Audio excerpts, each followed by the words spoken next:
OMG finally I got inked. ನಾನು ತುಂಬ ವರ್ಷಗಳಿಂದ ಅಂದ್ಕೊಂಡಿದ್ದು ಆ್ಯಂಡ್ ಆ್ಯಕ್ಚುಲಿ ನನಗೆ ಬೇರೆ ಒಂದು ಪರ್ಸನ್ ಹೆಸರು ಹಾಕಿಸ್ಕೊಬೇಕು ಅಂತ ಮನಸ್ಸಲ್ಲಿತ್ತು. ಆ್ಯಂಡ್ ಲಕ್ಕಿಲಿ ನಾನು ಹಾಕಿಸ್ಕೊಂಡಿಲ್ಲ. ಇವತ್ತು ನಾನು ಹಾಕ್ಸ್ಕೊಂಡಿರೋದು ಯಾರ ಹೆಸರು ಅಂತಂದರೆ ನನ್ನ ಮಗನ ಹೆಸರು. ಈ ಡಿಸಿಷನ್ ತಗೊಳ್ಳೋಕ್ಕೆ ನನಗೆ 12-13 ವರ್ಷಗಳೇ ಆಗಿದೆ.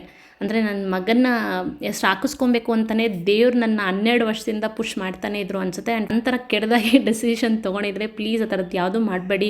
ಈ ಕೈ ಕುಯ್ಕೊಳ್ಳೋದು ಪ್ರೀತಿಗೋಸ್ಕರ ಅದೆಲ್ಲ ದಯವಿಟ್ಟು ಯಾರೂ ಮಾಡಬೇಡಿ. ಯಾಕಂದರೆ ನಮಗೆ ಗೊತ್ತಿಲ್ಲ ಆ ಪರ್ಸನ್ ನಮ್ಮ ಜೊತೆ ಇರ್ತಾರಾ ಇಲ್ವಾ ಅಂತ ಹೇಳಿ. ಬಟ್ ಅದು ಲೈಫ್ ಲಾಂಗ್ ಆ ಸ್ಕಾರ್ಸ್ ಬಂದು ನಮ್ಮ ಜೊತೆನೇ ಇರುತ್ತೆ. ಆ್ಯಂಡ್ ತುಂಬ ಆ್ಯಕ್ಚುಲಿ ನೋವು ಆಗ್ತಾಯಿತ್ತು. But still it was happy. ನಾನು ತುಂಬ ಎಕ್ಸೈಟೆಡಾಗಿ ಕಾಯ್ತಾ ಇದ್ದೆ ಯಾವ ಥರ ಬರುತ್ತೆ ಅಂಥೇಳಿ. ನಾನು ಏನು ಅಂದ್ಕೊಂಡಿದ್ದೋ ಅದಕ್ಕಿಂತ ತುಂಬ ಸಖತ್ತಾಗಿ ಬಂತು. ತುಂಬಾ ಚೆನ್ನಾಗಿ ಕಾಣಿಸ್ತಿದೆ. ನೀವೇ ನೋಡ್ತಿರ್ಬೋದು 3D ಲುಕ್ಕಲ್ಲಿ. ಆ ಪೀಲಿಂಗ್ ಪ್ರಾಸೆಸ್ ಎಲ್ಲ ಕಂಪ್ಲೀಟ್ ಆದಮೇಲೆ ನನ್ನ ಟ್ಯಾಟೂ ಈ ಥರ ಕಾಣಿಸ್ತಾ ಇದೆ.